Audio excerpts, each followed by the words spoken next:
Mabuhay! Kumusta kayong lahat? Ngayong araw na ito ay tatalakayin natin ang tungkol sa pag-aaral ng module. Okay? Pero bago yan, syempre pa ang pinakamahalagang dapat ginagawa sa lahat ng iyong mga gagawin. Naanyayahan ko kayo para sa ating panalangin. Panginoon, salamat sa araw na ito. Salamat po sa buhay. Salamat po sa biyaya, sa karunungan at kaalamang binibigay mo araw-araw. Panginoon, dalangin ko po ang iyong gabay sa pagtalakay ng araling ito tungkol sa module. Itimo mo po sa isipan na nakikinig at nagbabasa ang bawat salitang makabuluhan na maaari niyang magamit sa hinaharap. Maraming salamat, Panginoon. Ito ang aking panalangin sa matamis na pangalan ni Jesus. Amen. Ang kasalukuyang kaganapan sa loob at labas ng bansa at kasama na ang buong mundo ay napakalaking hamon kung titingnan natin. Ayon sa pinakabagong balita tungkol sa kaganapan ng paglaganap ng mga kaso sa pandemyang COVID-19 ay tinatayang umaabot na daw ng 50 milyon sa buong mundo. Kaya naman, ang paksang ibabahagi ko ngayong araw ay malaking tulong syempre sa mga mag-aaral, sa pag-aaral ng mga kabataan, partikular na ng ating kabataang Pilipino. Okay? Bilang pagpapakahulugan, ayon kay Darrell L. Murray, sabi niya, a module is a self-contained and independent unit of instructions with a primary focus on a few well-defined objectives. Ano kaya ang ibig sabihin nito? Sa sinabi niya, ang module daw ay nangangahulugan na ito ay buo at ganap sa kanyang sarili. Hindi na nangangailangan ng iba pang aklat na maaaring pag-aralan sa tahanan o sa labas man ng paaralan. Hindi na kailangan pa ng patnubay ng isang guro. So malaking tulong pala ito. Okay? Ano ba ang ibig sabihin ng module? Ang module ay isang sistematikong paglalahad ng mga gawain na makakatulong sa mag-aaral upang matamo ang mga tunguhin sa aralin. So ang module ay isang kagamitan sa pagtuturo, pagkatuto na buo at ganap sa kanyang sarili at naglalahad ng mga tiyak na takdang gawain sa isang kaparaanang sistematiko.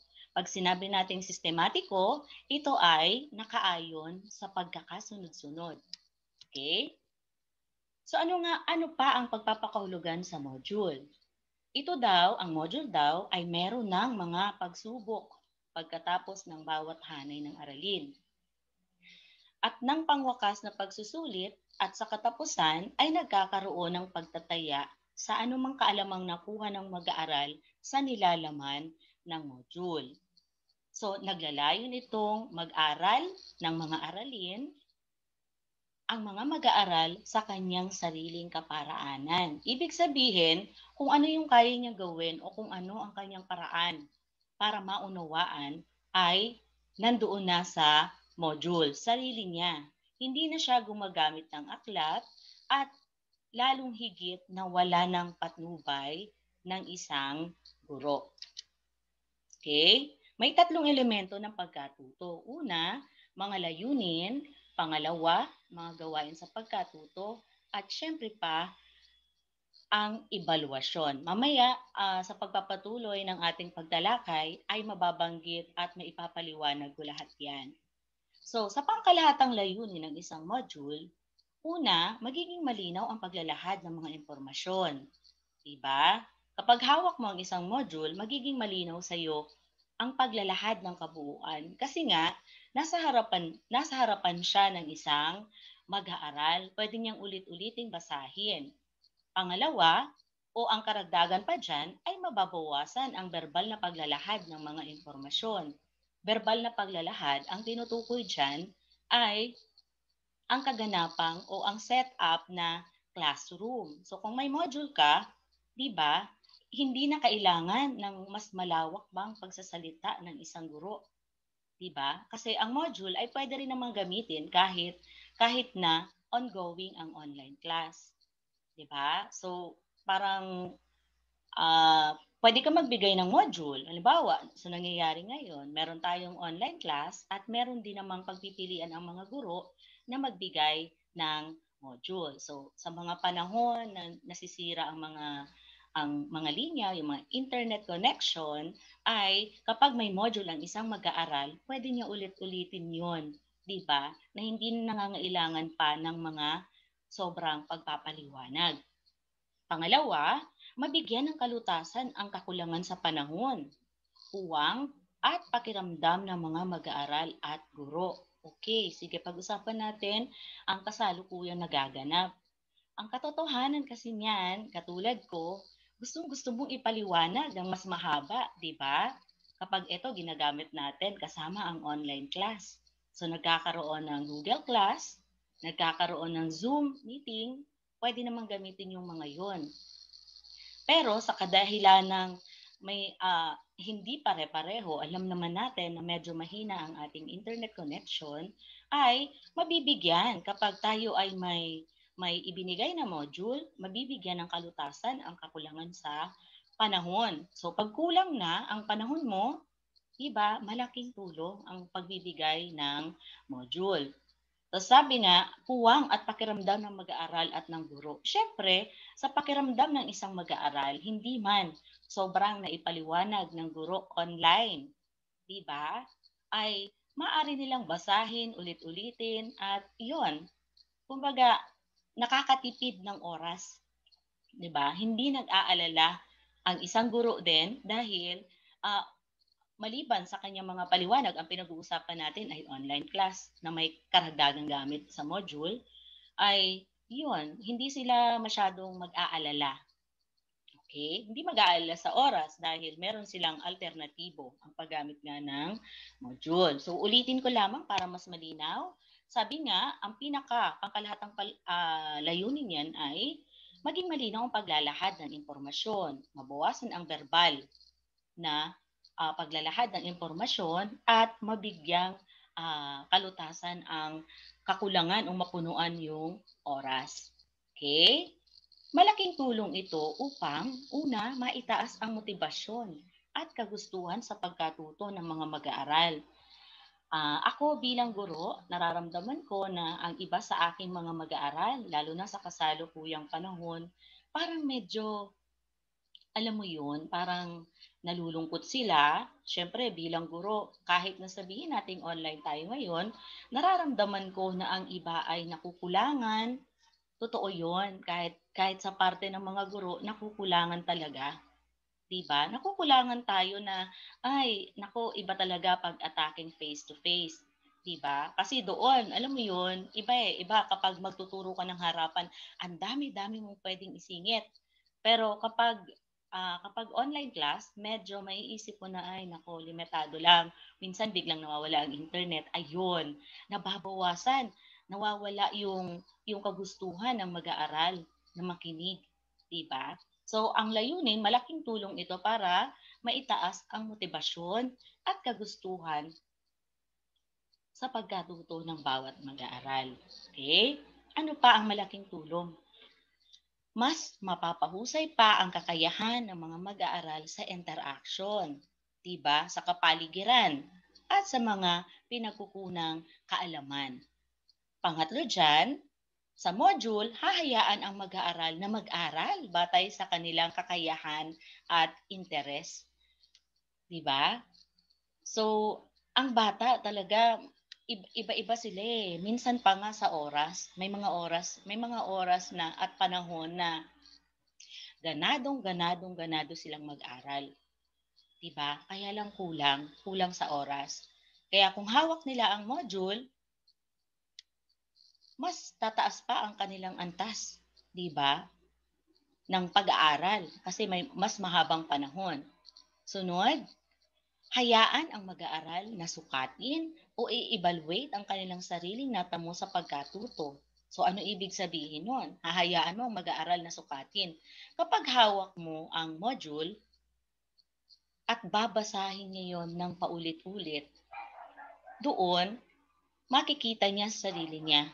'Di ba? Sa sarili niyang pamamaraan, nakikita niya ang pagtaas ng antas ng kanyang kaalaman. Matututo siya na sukatin o i-evaluate ang kanyang sariling natamo na pagkatuto.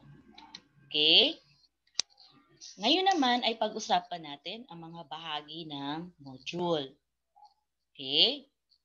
Ang pinakamahalaga at una sa lahat ay ang pamagat. O di ba nga, kapag tayo ay nagbabasa ng kahit na ano, kwento man yan, magazine, o kung ano man, nakatingin tayo palagi sa pamagat. Di ba? Parang, ay, ang ganda nito. So, sa unang tingin mo pa lamang, pag maganda ang pamagat o maayos, yun tinatawag na catchy. Di ba? Yung unang tingin mo pa lang, ay parang babalik ka mo ng tingin, ang ganda ng pamagat nito. So, maiinganyo ang sino man na magpapatuloy na buklatin, buksan, alamin kung ano ang nilalaman. Pangalawa, ang mga mag-aaral. So, sino ba yung mga mag-aaral na gagamit ng module?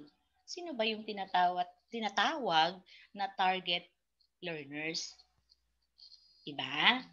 Pangatlo, yung lagong pananaw o yung tinatawag na overview. Pag sinabi nating overview o lagong pananaw, ano ba ang kabuuan na nilalaman ng module? Tungkol saan ba ito? Diba? So, dun pa lang, makikita na ng estudyante na, eto ang mga makukuha ko kapag binasa ko ang module na ito. Okay? Pang-apat, yung layunin o objectives. Diba? Pag sinabi nating layunin, ano ba ang target? Ano ba ang tiyak na kaalaman o ang kakayahan o mga kasanayang makukuha ng isang mag-aaral mula doon sa module na babasahin niya? Diba? Panglima, panuto o instruction. So, pinakamahalaga sa lahat ang pagbibigay ng panuto. Diba? Kasi doon sa panuto na yun, malalaman ng isang mag-aaral kung ano ba ang kanyang gagawin. Ano ba ang pagkakasunod-sunod na kanyang gagawin para maunawaan niya ang nilalaman ng module. Ako sa kaso ko, syempre bilang guro, kasama mo na palagi, araw-araw, oras-oras ng iyong pagtuturo ang pagbibigay ng panuto o ng instruction. Bakit? Kasi nga, isipin na lang natin kung meron tayong 30, 40 mag-aaral na binibigyan ng gawain at pagkatapos ay hindi nila maunawaan ang panuto na ibibigay mo, paulit-ulit silang magtatanong. Diba? Ay, ganun ang tao. Sa unang tingin, tanong agad. Diba? Kahit naman tayo, ano daw? Parang ganun. Kaya isa sa panuto ko sa kanila ay basahin, basahin, at basahin muli. Kasi nga, 'di ba, kapag meron tayong ipinagagawa na hindi agad naunawaan sa unang tingin, ayan na, ano ka na, raratratin ka na. Raratratin, ibig sabihin, bonggang tanong dito, tanong doon, na kung saan, iisa lang naman yung katanungan nila, na ang tanong nila ay nanandun na sa panuto.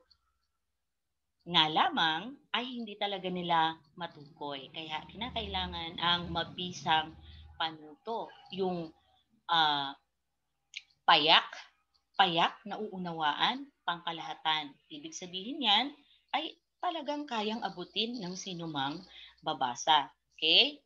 Pang-anim, mga kakailanganing kahandaang asal o yung mga entry of behavior. So, dito, sinasabi dito na dapat alam na alam o alam na alam dapat ng gagamit kung papaano niya ito gagamitin. 'Di ba? Kailangan alam niya, sapat ang kanyang kaalaman. Ano ang kanyang kailangang maging gawi habang binabasa at sasagutan ang module. Okay? Pampito, kinakailangan ang module ay merong paunang pagsubok o yung tinatawag na pretest. Mamaya sa ating talakayan, mapapalalim pa yan. Okay, pangwalo, mga gawaing pagkatuto o yung mga tinatawag na learning activities. Inilagay ko dyan na pag sinabi nating learning activities, yun na yung pinakakatawan talaga. Nandun na lahat, di ba? Kumbaga, kung tatlong bahagi lang ang pag-uusapan, may panimula, may gitna, at may wakas. Pumapasok siya dun sa gitna. Kasi, sa gitna, nandun na ang pangkalahatang nilalaman ng iyong module. So, pang-siyam ay ang mga tanong na kailangang sagutin. Diba? Nandyan talaga ang mga katanungan. At pagkatapos ng mga katanungan, ay nandoon din yung mga sagot. May kasunod siya agad na sagot. Yan yung sa bilang 10. Okay. Panglabing-isa ay ang panukatang sangguniang pagsusulit o yung tinatawag na criterion post-test, pangwakas. At syempre pa, ang mga sagot sa panukalang pagsusulit. Mahalaga ang feedback. Okay? Napakahalaga ng feedback. Sunod dyan ay ang pagpapahalaga o evaluation. Diba? So, nakatulong nga ba pangkalahatan ang module na ibinigay sa'yo? Yun yung tanong doon. Kaya kinakailangan ay meron kang pagpapahalaga. Okay? Dumako naman tayo ngayon sa mga pangunahing katangian ng isang module. Okay, una, dapat itong maging buo. Ibig sabihin, buo siya. Sapat sa kanyang sarili. Diba? Walang labis, walang kulang. Buo. Pangalawa, dapat maging maikli, ngunit malaman. Hindi natin kailangan ng 20 pages o 20 pahina ng isang module. Diba? Sapat na ang 8 hanggang 10, pero nandun na ang kabuuan.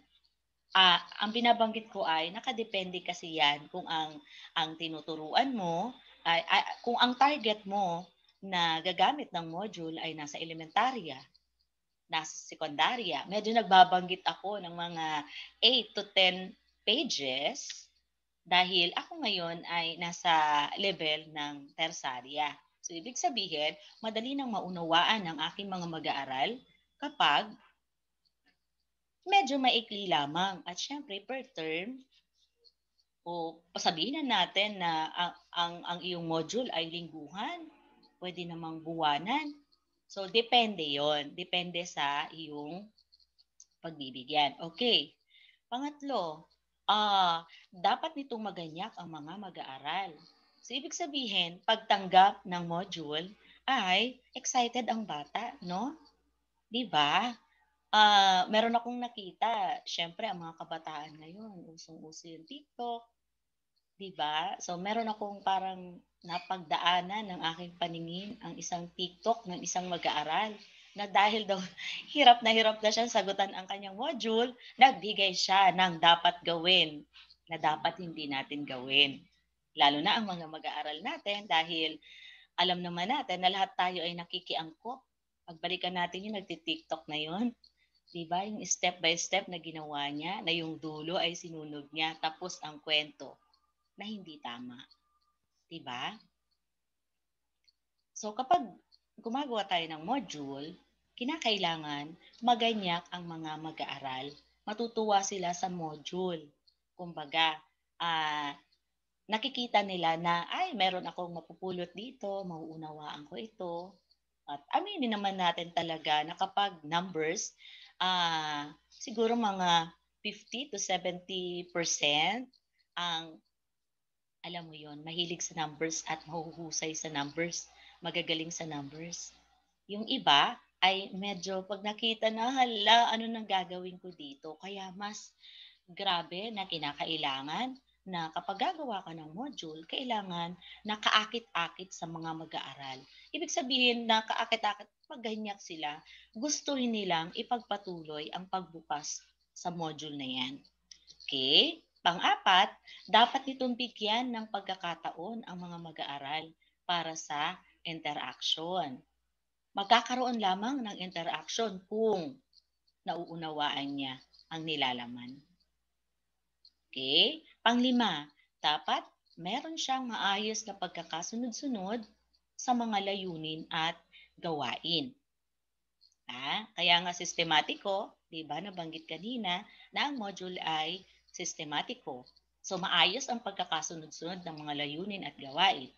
Pang-anim, dapat itong maisulat sa malinaw at tamang lengguwahe. Yan, malinaw. Kasi nga, kapag malabo siya, ay nagsisimula ka pa lamang, ayaw mo na ipagpatuloy, di mo nga kasi maintindihan. Diba? Tama ang lengguwahe na ginagamit. Angkop sa antas ng pinaglalaan ng mag-aaral. Diba? Kaya ang bawat module may target learners talaga. Para kanino yan? Yan ba ay pang-elementarya, pang-sekundarya? Kasi kung magbigay ka ng module na pang-tersarya pero ginawa mong module na tipong pang-elementarya, medyo mababaw. Kung ikaw naman ay magbibigay ng module na pang-sekundarya at ang ibinigay mo naman ay kalagitnaan na ng tersarya, sakit ng ulo ang ibinigay mo sa iyong mag-aaral dahil hindi niya nga mauunawaan yon. Okay? Malinaw ang lengguwahe, angkop sa antas ng pinaglalaan ng mag-aaral. Lagi nating iisipin yan. Isipin natin kung hanggang saan kaya ang kanilang pag-unawa. Okay? Sunod, dapat itong maging tama o walang pagkakamali. Okay? Walang taong perpekto. Naniniwala ako dyan. Kaya nga, diba, sabi natin, minsan pag nagsasalita tayo, sabihin natin, pulutin mo yung tama, itapon mo yung mali. Pero syempre pa, dapat mababanggit ko yung mga batikos na natatanggap ng DepEd ngayon, di ba? Siyempre, lahat tayo ay naninibago. Totoo yun, naninibago. Lahat tayo ay bago sa sistemang ito. Di ba? So, napakahirap. Kaya lang, hindi mo pwedeng sabihin na, sorry kasi ganito. So, ang pinakamabuti na lamang nating gawin ay i-double check natin, siguraduhin natin, sikapin natin na maging tama at walang pagkakamali sa ginagawa natin.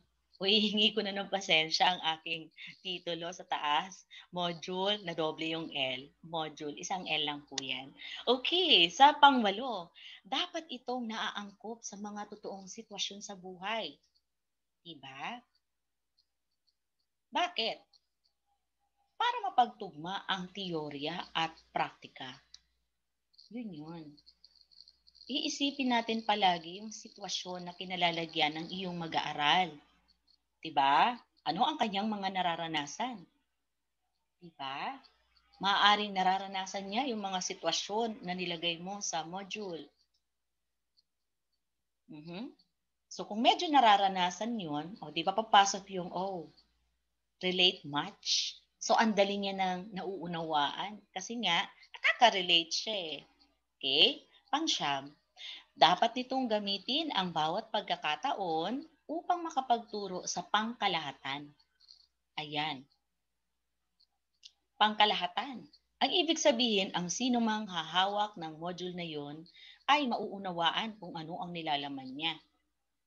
Pasok ang mga layunin, kognitibo, syempre, merong critical na pag-iisip, afektibo, syempre pa, papasok ang ating pandamdamin. Diba? Meron tayong pagpapahalaga at ang psychomotor na nagkaroon ka ng critical na pag-iisip, nagkaroon ka ng pagpapahalaga, naunawaan mo na, kaya mo na siyang isagawa. Diba? Okay, sunod. Ano naman ang mga dapat isaalang-alang sa paglikha ng isang module? Una dyan, self-instructional. Pag sinabing self-instructional, maaaring magsagawa ng individual na pag-aaral ang mga estudyante. Hindi sila nakadepende sa iba. So, ang layunin talaga ng module ay pang-isahan. Kayang-kaya niyang tumayo sa sarili niyang paa. Hindi niya na kailangan pa ng body-body. O kung magkaroon man well, online class, kayang-kaya natin, isang chat lang sa Messenger, pwede na silang magtanungan. Bahala na sila doon. 'Di ba? Pamamaraan na nila 'yun, eh, isang pamamaraan 'yun ng nakikipagtanungan. Pero pinakamahalaga pa din na kayang-kaya bilang individual na pag-aaral at gawain. Okay, pangalawa, self-contained. So ang lahat ng kagamitang pampagtuturo ng isang unit ng kakayahan ay nakapaloob na sa iisang module. Diba? Pangkalahatan na yun. Kung meron kang isang paksa at mga sangayon o yung tinatawag na mga kaugnay na paksa ay nakapaloob na doon. Kabuuan na yon. Okay? Pangatlo is stand-alone. Ang module ay hindi umaasa o nakadepende sa ibang mga kagamitan at ito nga ay nakapag-iisa. Tama, di mo na kailangan ng karagdagang references. Diba? Sunod, adaptive. Meron siyang mataas na antas sa pakikibagay sa pag-unlad ng agham at teknolohiya. Diba? Kaya niyang makibagay, mataas ang antas ng pakikibagay. Adaptive, kayang-kayang makisabay. Sunod, panglima ay user-friendly. Ano ibig sabihin nun? Simple lang, madali lang siyang gamitin. Kayang unawain. Pang-anim, consistency. Kinakailangan may consistency ang pagkakagawa nito, ang uri ng font, diba? Kung ang ginamit mo ay kalibre, Arial, mag-stick ka doon. Ang spacing, para hindi doble-doble, di ba? Ang sakit kaya sa mata kapag hindi maayos ang spacing.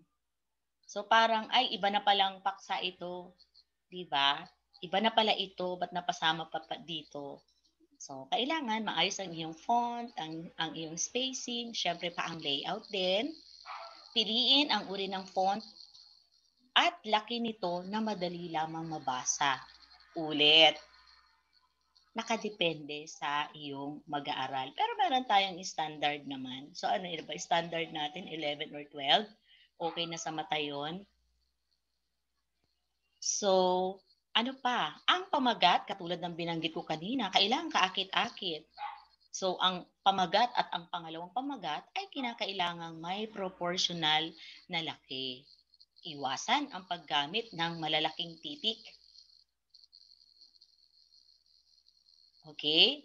So, pag malalaking titik ang iyong ginagamit, yun lamang ay nakalagay sa mga partikular pagbibigay ng highlight katulad ng nasa itaas natin ngayon, mga dapat isaalang-alang. Diba? So, pwede yon sa malalaki. Pero yung mga nasa baba, kailangan medyo, ano siya, hindi kapareho. Magkakaiba. Okay? Ano pang sabi? Format. Gumamit ng isang format ng column, pahalang o patayong format ng papel, at gumamit ng mga icon na madaling maunawaan. Diba? Okay na maging artistic tayo, pero tingnan mo kung nababagay ba yan dun sa ginawa mong module. Okay? So, ano-ano naman ang mga mungkahi sa paglikha ng isang module? Una, kinakailangan naglalaman ng mga chart o mapa, diba? Mga larawan.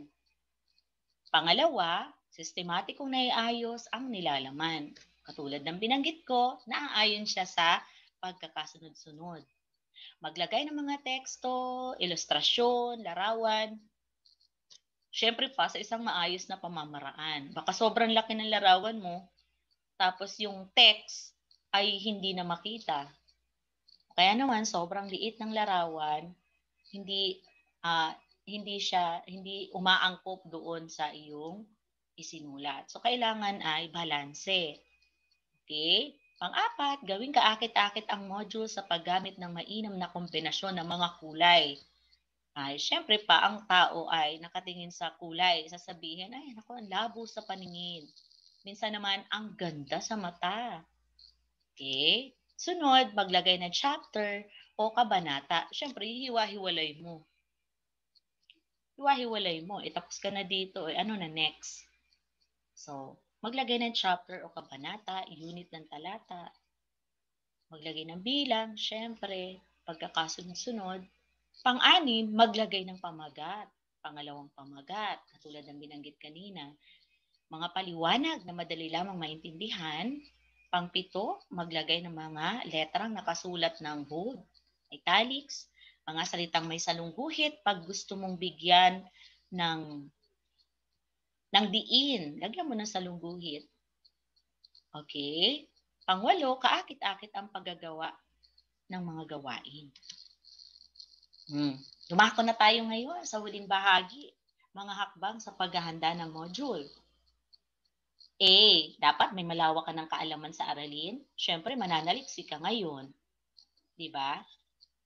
Mananaliksik ka ng mga aralin na pwede mong ilagay sa iyong module.